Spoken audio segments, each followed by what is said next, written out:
Bonjour Monsieur le Premier ministre, vous êtes ambassadeur pour les pôles en charge de la France et de ses intérêts dans ces régions. Quel est le but exact de votre mission? Je suis en effet ambassadeur en charge des relations internationales concernant les régions polaires. Et cette mission a pour objet de participer, de contribuer à toutes les rencontres internationales qui ont pour objet de créer les règles, le système de normes dans lequel la région antarctique d'une part, la région arctique de l'autre, doivent vivre ensemble. Merci. En 2009, vous aviez fait la proposition de sanctuariser l'Arctique à l'image de ce qui existe actuellement en Antarctique. Cette initiative n'a pas été suivie. Pensez-vous qu'il faille le regretter? Cette initiative avait pris la forme d'une résolution du Parlement européen. C'est à ce titre-là que je l'avais prise. Elle s'est opposée au refus absolu de tous les États membres du Conseil arctique. Les 5 riverains, qui sont les États-Unis, le Canada, la Russie, la Norvège et le Danemark souverain du Groenland, et qui sont aussi 3 États non riverains de l'océan, mais dont le territoire est largement en Arctique, la Suède, la Finlande et l'Islande. Et tous ont dit qu'ils ne voulaient pas d'un traité global. Et donc, ça rendait la chose caduque. Elle est donc morte. La France a fixé au printemps 2015 une feuille de route nationale pour l'Arctique pour ses activités de recherche. Au-delà de cette activité, n'est-il du devoir de la France et de l'Europe d'exiger une réglementation stricte quant aux limitations de l'exploitation des ressources énergétiques et de la maritimisation de cet espace fragile? Alors, il s'agit de 2 choses différentes là. La feuille de route est en cours de terminaison, finalisation, comme on se met à dire aujourd'hui. C'est un document stratégique qui présente les orientations que suit et que met en place la République française, aussi bien en matière diplomatique, en matière de recherche scientifique, qu'en matière de défense nationale, qu'en matière de pêche, qu'en matière d'hydrocarbures un peu. Enfin, dans tous les secteurs, la France précise ses orientations. Ceci concerne 5 ministères, la Marine nationale, et en plus de grands instituts, d'une part l'IFREMER, qui est le gros institut de recherche maritime de France, et d'autre part l'Institut Paul-Émile Victor, qui est le maître de la logistique de la présence française dans les régions polaires, aussi bien au sud qu'au nord. Ça, c'est une chose. Pour le reste, l'océan Arctique, enfin, pour le reste, le statut des 2 pôles est très différent. L'Antarctique est géré par un statut extrêmement vigoureux qui résulte d'un traité signé en 1959 et signé aujourd'hui par 50 nations, tout juste, 50.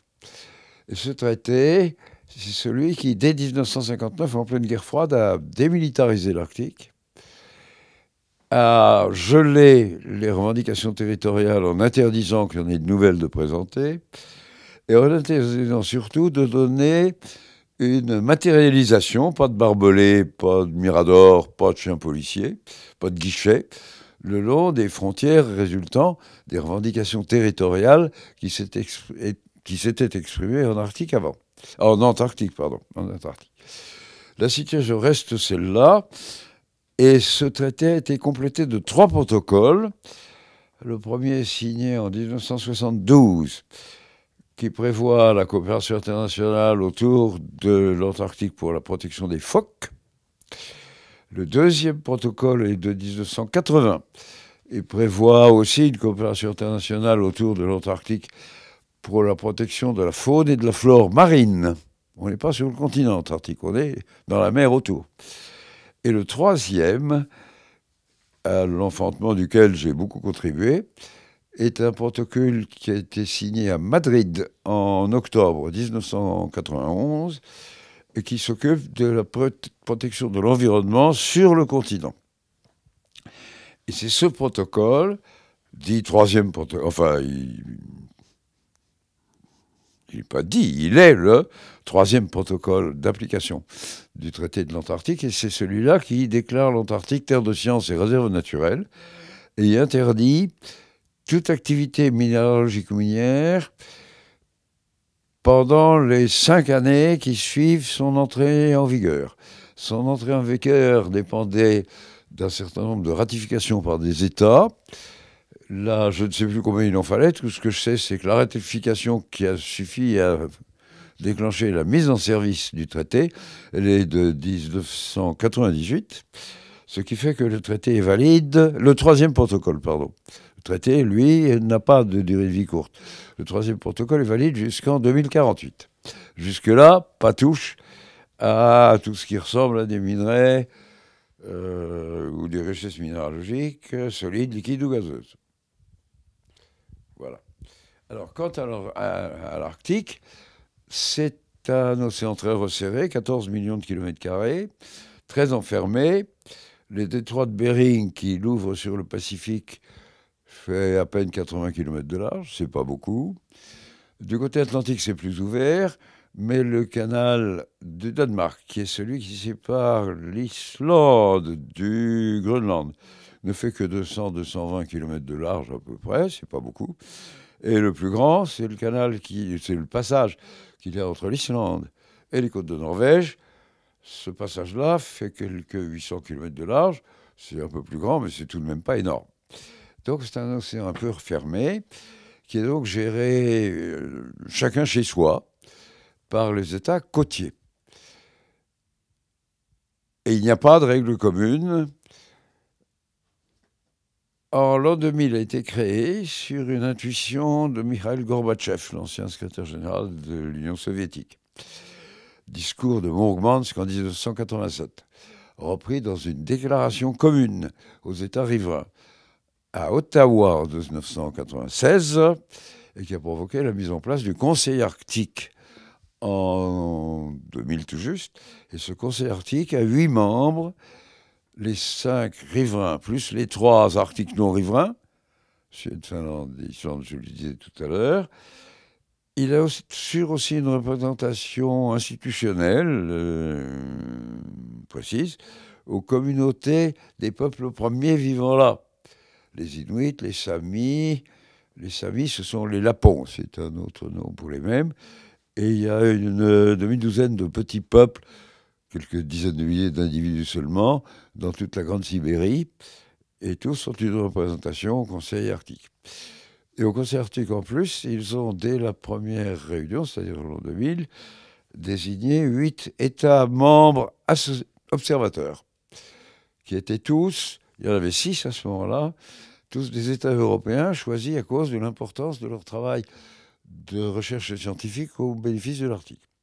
Il y en a eu 6 autres depuis, en 2014, je crois, vers Tromsø. Ça nous fait 12 membres associés. Alors ceux-là sont plus petits, puisqu'il y a maintenant la Chine, l'Inde, le Japon, Singapour, la Malaisie et le 6e est l'Italie, qui s'ajoutaient aux autres. Voilà la composition de tout cela. Cet organisme, le Conseil arctique, n'a pas vocation à faire des traités, à écrire des traités contraignants.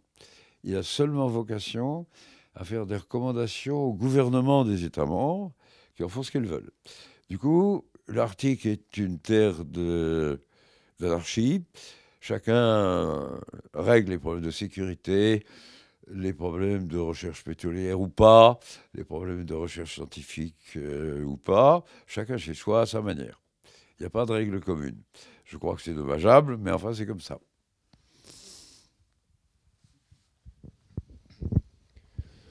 Vous venez de nous parler donc des 8 pays du Conseil de l'Arctique, oui. Donc que vous qualifiez de syndic de copropriétaires. Ça, c'est une méchante caricature. C'est moi qui ai employé cette appellation. Elle est partiale et un peu fausse. C'est une manière de dire que ça ne marche pas comme je crois que ça devrait. D'accord. Et du coup, vous avez également cité la France comme observateur du Conseil de l'Arctique, mais est-ce qu'elle a une influence particulière du Conseil Arctique, pardon, et est-ce qu'elle a une influence particulière? Non. Le Conseil est un conseil collectif. Aucun de ses États membres, enfin tout le monde a son peu d'influence. Les influences sont les membres pleins, qui, riverains de l'océan pour 5, ou au territoire présent en zone arctique, même sans être riverains de l'océan pour les 3 autres, prennent les décisions ensemble. Les observateurs n'ont en fait guère le droit à la parole. C'est une situation déplaisante à vivre. On leur a dit, ils le savent très bien. Donc, les membres du Conseil, les membres observateurs du Conseil arctique n'ont pas grande influence. On sait qu'ils sont là. Leur diplomatie s'exprime. Nous avons la parole en public, devant la presse. On peut dire des choses, mais ça, ce n'est pas une saisine du Conseil en tant qu'organe délibérant. Les tensions diplomatiques avec la Russie sont-elles un frein à l'expansion des projets européens dans la zone polaire? Et que penser de l'intérêt grandissant de la Chine pour cette région? Alors, il ne s'agit pas de la même chose du tout. La Russie, c'est le plus grand des membres riverains. Elle toute seule, elle doit avoir 6500 ou 7000 kilomètres de côte le long de l'océan glacial arctique. Et elle a très mal pris, elle l'a même montré un peu au Conseil arctique, le fait que certains membres du Conseil arctique étaient pour le besoin, à propos d'autre chose, l'Ukraine et la Crimée, de lui faire des remarques qu'elle trouve parfaitement désagréables. Tout ça est connu et public. Et le résultat est que certains pays, le principal étant le Canada, ont décidé de ne plus s'adresser à la puissance diplomatique russe, à la Fédération de Russie, aussi longtemps qu'il y a un conflit en Crimée. Ça ne fait pas avancer les affaires, vous vous en doutez. Donc le Conseil arctique est un peu gelé, pas complètement, puisque le principal travail du Conseil arctique se fait dans ces groupes de travail, et c'est du travail de recherche scientifique. Glaciologie, biodiversité, vie animale ou végétale en mer, etc., etc. Donc ça continue, mais la délibération collective se porte moins bien.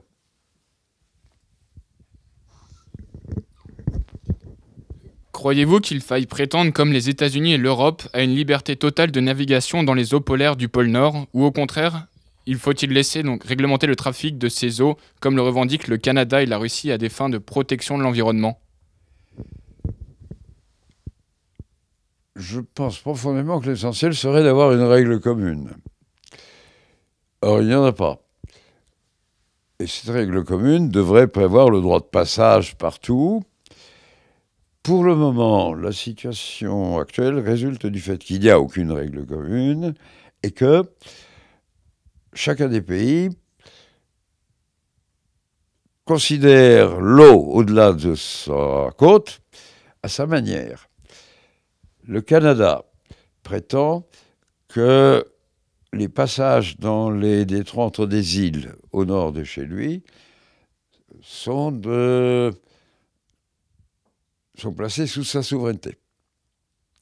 C'est incontestable pour les fameuses eaux territoriales. Les eaux territoriales, le terme est d'une convention qui s'appelle le droit de la mer, qui est une convention mondiale.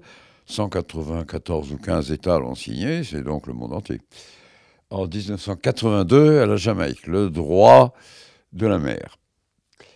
Et cette convention fixe la dimension, la distance des eaux qu'on appelle territoriales. 12 000 marins. Le 1000 marins étant à 1852 mètres, 12 000 marins, ça vous fait 21 km, quelque chose comme ça. Et c'est tout petit.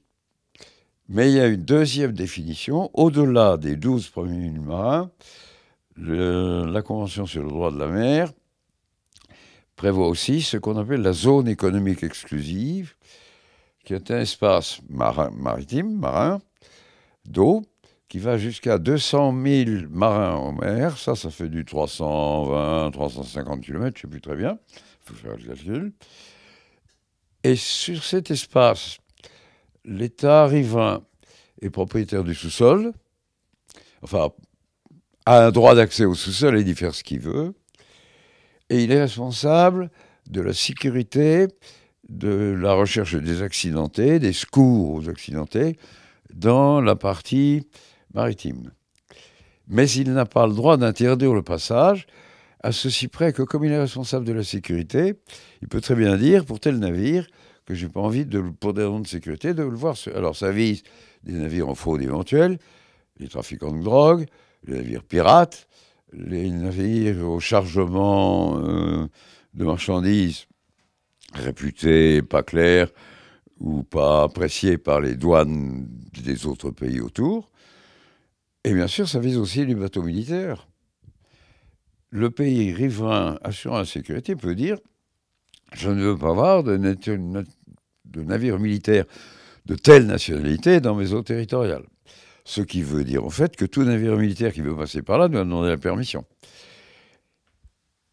Voilà ce que pense et dit le Canada. Et la Russie, en fait, fait pareil, tout en étant un peu moins grandiloquente. Les plus bavards, avec les plus folles intensifications de la voix, ce sont en ce moment les Canadiens. Ces Canadiens-là, parce que tout le monde n'est pas d'accord au Canada sur la politique actuelle de leur Premier ministre, qui s'appelle M. Harper, et qui incarne cette politique très nettement. Les États-Unis contestent absolument cette position canadienne et russe, mais du côté russe, ils ne vont pas trop voir, ils ne cherchent pas les ennuis. Il y a donc un vrai conflit entre riverains voisins, États-Unis qui sont présents par l'Alaska, lequel est un État américain, et le Canada. Les États-Unis plaident que toutes ces eaux sont de passage international et que tout le monde doit avoir accès partout, et que notamment leur propre flotte militaire, mais leur flotte marchande aussi, doit avoir accès dans toutes ces eaux, partout où des bateaux peuvent passer. Donc il y a une contestation qui n'est pas terminée, loin s'en faut, qui est grave, qui n'est même pas à proprement parler instruite. Et pour le moment, on vit de comportements collectifs acceptés. Les Américains font semblant d'accepter la position américaine en demandant la permission de passer pour quelques bateaux de surface, en général militaires. Quand ils envoient des sous-marins patrouiller dans la région, ils ne le déclarent pas. Les Canadiens, à l'époque actuelle, font plutôt semblant de ne pas s'en apercevoir. Tout ça n'est pas très clair. Pour les flottes marchandes, pas ce qu'ils veulent. Mais c'est vrai que si on annonçait un navire chargé de drogue, par exemple, il y aurait un sérieux problème parce que ce serait la marine militaire canadienne qui serait exclusivement chargée de sa poursuite. Il n'y a pas de texte régissant une coopération internationale à cet égard. C'est compliqué. La Russie applique, en le disant moins, la ligne canadienne en gros. Alors, dans le cas de la Russie, ça veut dire qu'on ne peut utiliser ce qu'on appelle la route du Nord-Est, le long de la Sibérie, qu'avec accord russe. Et on a l'accord russe à la condition d'accepter un brise-glace russe en ouverture du passage et un deuxième brise-glace russe en fermeture du passage, qui est 2 ou 3 ou même un seul bateau qui passe. Tout ça représente beaucoup d'argent. Ça veut dire un passage extrêmement cher. Et donc, il y a des enjeux de colère et de désaccord. Mais c'est comme ça, ils sont les riverains. Et si on veut y aller et ne pas être attaqué par leurs bateaux de guerre, il faut demander la permission et payer. La diplomatie française que je représente passe son temps à dire qu'il faudrait arriver à un règlement général de tout ça.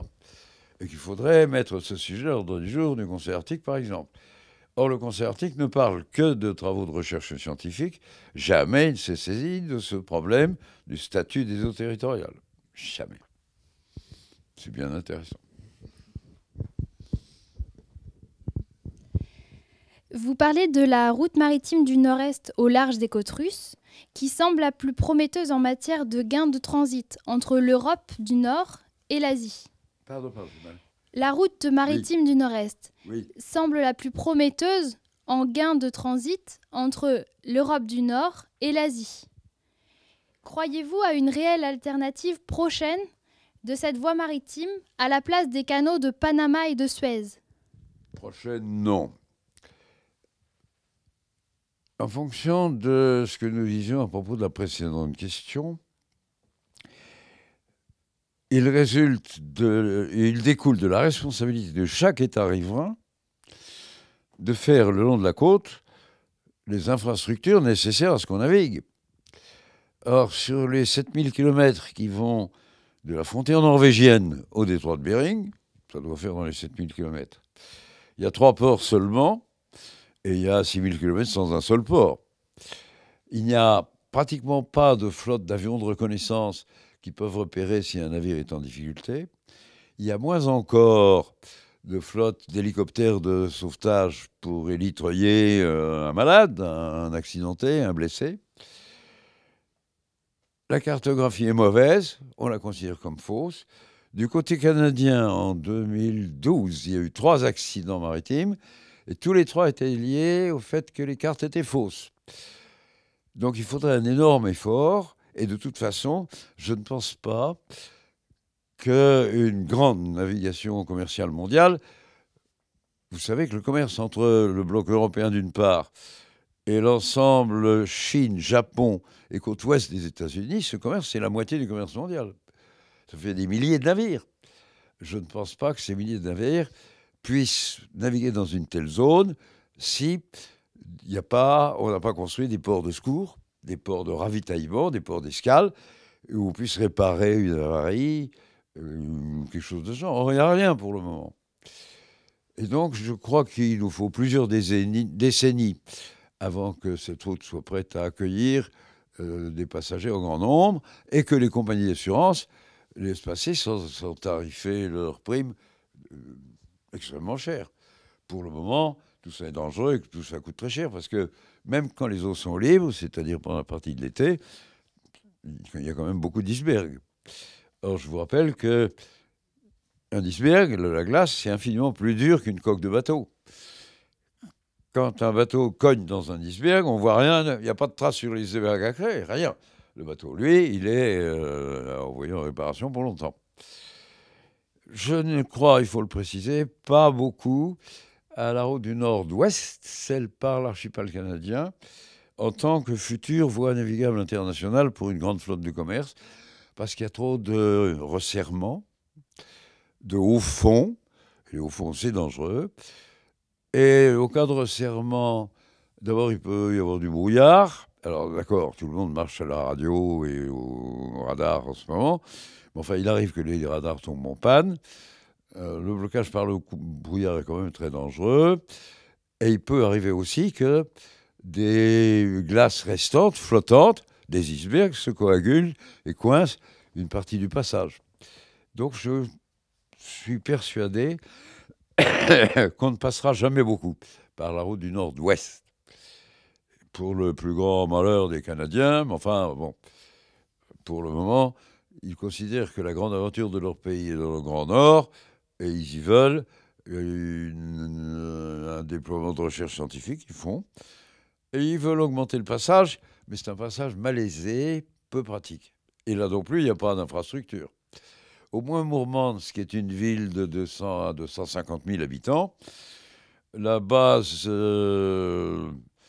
qui a le commandement canadien qui s'appelle Resolute, je crois, dans l'archipel du Grand Nord, a 2500 habitants.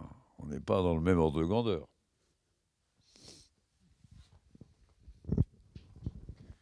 Quelles sont les ambitions de l'Europe sur les régions polaires ? Alors, ambition est un mot curieux.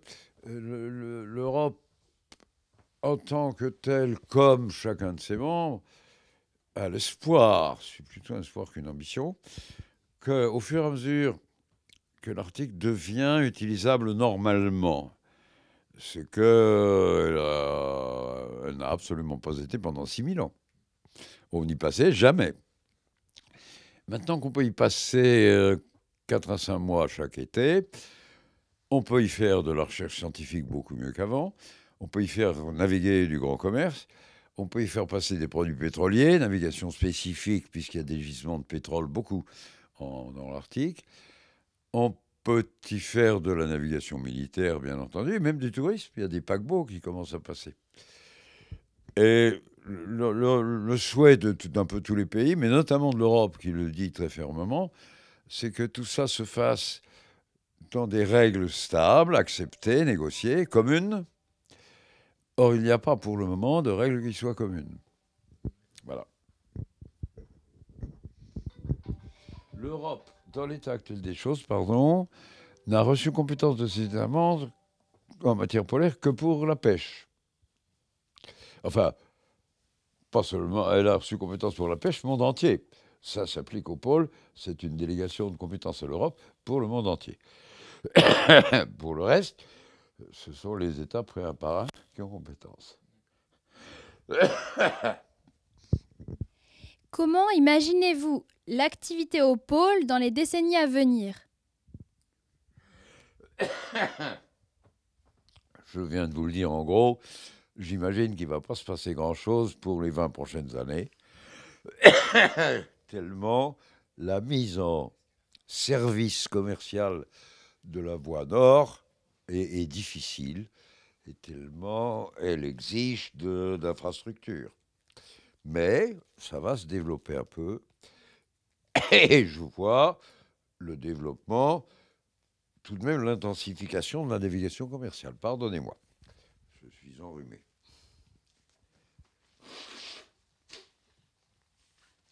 Deuxième élément, sous le sol de l'Arctique, il y a du pétrole et du gaz, beaucoup. On évalue les réserves de gaz sous le sol arctique à 30% de tout le gaz, hydrocarbures gazeux, disponible sur la planète. C'est énorme. Et le pétrole liquide à 13%. Beaucoup de gens ont envie d'aller chercher tout ça, mais c'est très difficile. Le froid rend les choses difficiles d'une part et dangereuses de l'autre. Si bien que depuis 3 ans, la Fédération de Russie, une de ses plus grandes entreprises pétrolières qui doit s'appeler Gazprom, et dans la même lancée, l'entreprise pétrolière française qui s'appelle Total, ont annoncé renoncer temporairement, un moratoire, on appelle ça, aux activités de recherche pétrolière ou gazeuse dans l'océan Arctique parce que les risques d'accident sont trop forts. Il faut rappeler qu'au cas de marée noire, c'est comme ça qu'on les appelle souvent, le traitement que l'humanité sait accepter à tout ça, on a vu ça dans l'immense accident du golfe du Mexique il y a peu d'années, suppose d'abord de disposer des barrages flottants pour empêcher les molécules d'hydrocarbures de se répandre partout, pour essayer de délimiter la zone qu'elles polluent. Et deuxièmement, alors il faut les stocker quelque part, ces barrages flottants, c'est de la matière plastique ou du caoutchouc. On en a des quantités de tonnes en réserve dans les grands ports à eau chaude. Dans l'Arctique, il n'y a aucune réserve de ce genre. Deuxièmement, on utilise aussi des produits chimiques, il y en a plusieurs, qui aident à ce que les molécules d'hydrocarbures, gazeuses ou surtout pétrolières, se dissocient plus facilement les unes des autres, pour qu'elles deviennent digestibles dans l'eau de mer, si j'ose dire. Se dissolvent dans l'eau de mer. Mais cette chimie-là ne marche que dans les eaux chaudes. En Arctique, elle ne marcherait pas. D'où l'extrême danger. La situation actuelle, c'est donc que la Fédération de Russie, Gazprom et Total ont annoncé qu'ils arrêtaient tout. Cette décision ne concerne ni les États-Unis, ni le Canada, ni le Groenland, ni la Norvège, et naturellement pas Statoil Hydro, le pétrolier norvégien, ni BP, ni Shell, ni Chevron, ni Esso, ni les autres compagnies du monde, qui pourraient être saisies par exemple par le gouvernement danois ou groenlandais, qui toujours ont le droit de continuer à faire ce qu'ils veulent et font d'ailleurs toujours un peu de recherche. Et il y a une demande diplomatique internationale, c'est de mettre un peu d'ordre dans tout ça à travers une négociation. Pour le moment, elle n'est pas possible. Il n'y a pas d'endroit où la conduire. Il y a une hostilité des pays riverains. Voilà. Merci beaucoup.